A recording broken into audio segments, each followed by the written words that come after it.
Okay, I'm out.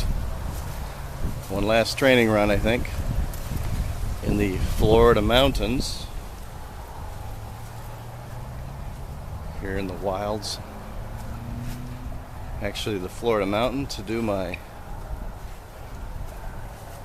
get some hill training in, I guess. This is the closest thing I can get to a mountain in Florida. It's Mount Pontevedra.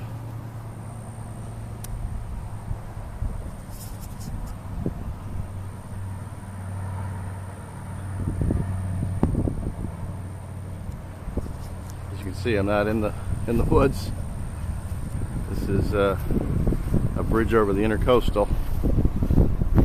So I'm going to go up and back and forth a whole bunch of times just to give my legs a workout, get used to those mountains for when I leave a week from now.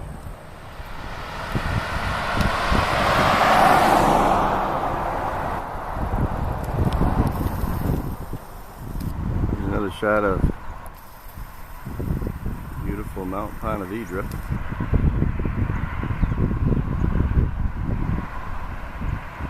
People up there.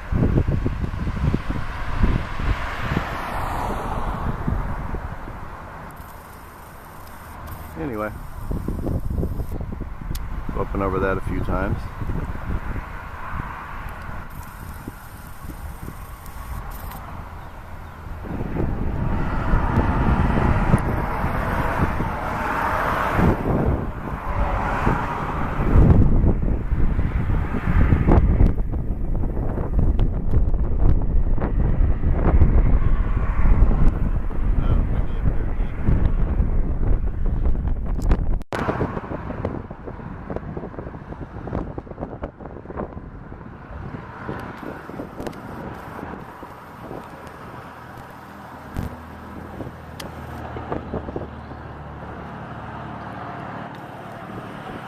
We are up on top of the bridge.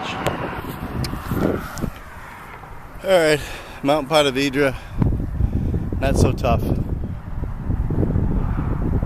Yeah, I've driven over it a bunch of times. And it looks tough.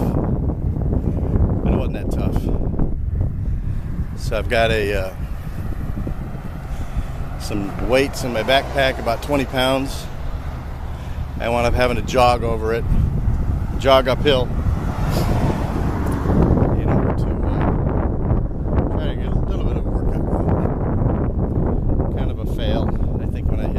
Next week I'm going to be in for a rude awakening, but we'll see.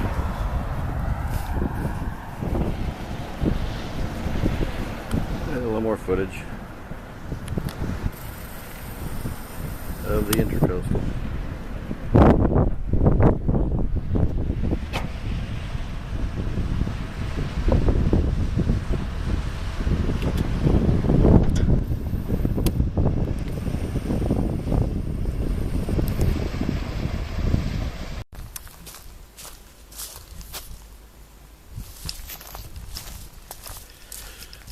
Okay, back out in the woods today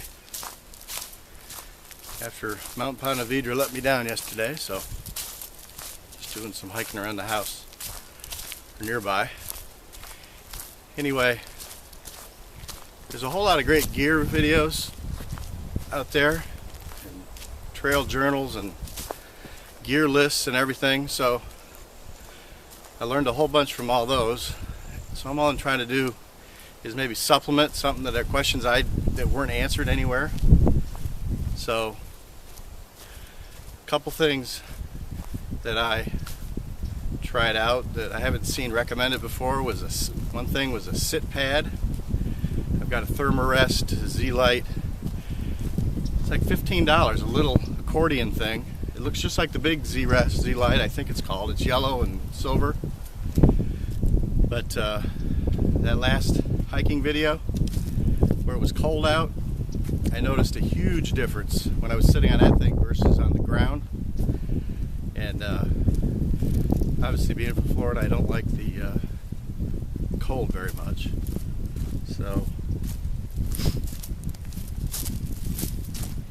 hey, down. So that thing made a huge difference. Rain pants, rain kilt. I decided to go with rain pants. Not really so much to use them for the rain, but I'm not really taking any long pants. I got shorts. I got some running pants, like running tights, I guess you call them. But I don't need those until it gets down maybe into the 30s.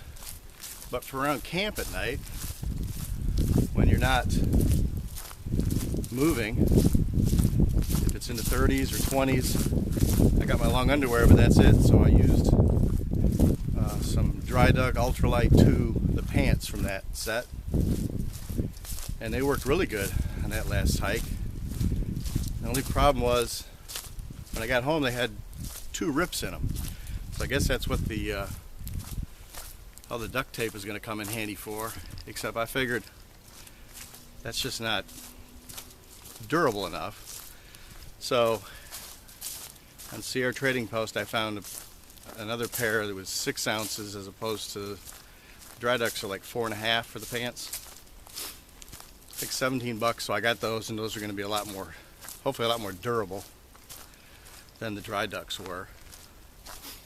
And so I have never seen much about that. And then the third thing is the sleep system. I have a 25-degree Go Light down bag, 2 pounds, 8 ounces. Make sure I'm going the right way. It got down to 34, I think, as I mentioned. And I had just one mid-weight base layer on, and I was fine. So I've got a whole bunch of extra layers to put on. So I think I should be good down, at least to the 25 rating, probably even below that. So I'm not leaving till late March, so hopefully I won't see too many nights in the 20s. Certainly, hopefully not in the teens. But anyway, I'm 7 days from right now. I will be somewhere in the first 5 miles of my trip. We should hopefully have already left Springer, so hopefully the next time you see me, I won't be telling you about what I think about the upcoming trip or what I think it's going to be like, but I can actually tell you what it is actually like. So we'll talk to you then.